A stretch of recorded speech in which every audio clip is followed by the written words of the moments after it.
BMW just made their first AI ad, and it's probably a little bit different than what you might be thinking.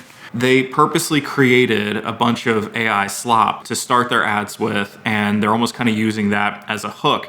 And then the turn is someone's like, oh, that's AI. And it's almost this like embarrassment of their friend thing that like, oh, you fell for that? Come on. No way. Have you seen this? That's AI. AI. For a world where it's hard to tell what's genuine, there's BMW Certified. Receive an exceptional offer on a BMW certified vehicle today. I think you're just going to see this more and more. I mean, J.Crew just got hit hard with their collab with Vans where they weren't hiring real models. They made a bunch of digital art, they later came to call it. But I mean, that campaign did not do well as it should have, especially for a brand that kind of has this like rich heritage, natural, organic feel like J.Crew.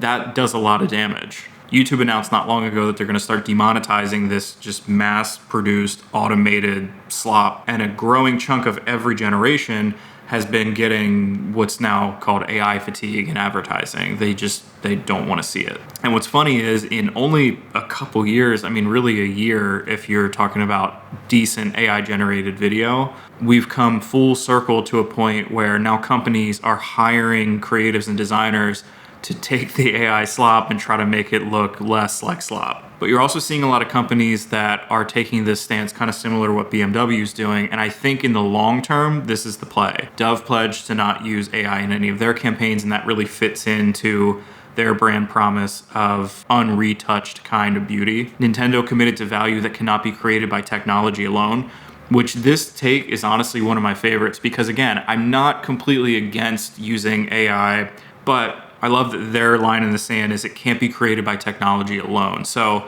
as long as you're having the human touch in enough places, and that's something that I think will be played with and figured out over the next, decade, that'll end up being the biggest differentiator for how it's received by your audience and the market en masse. Whereas last year with like the Coca-Cola Christmas ad, it almost felt like this, look, we're on the cutting edge, we used AI to make this.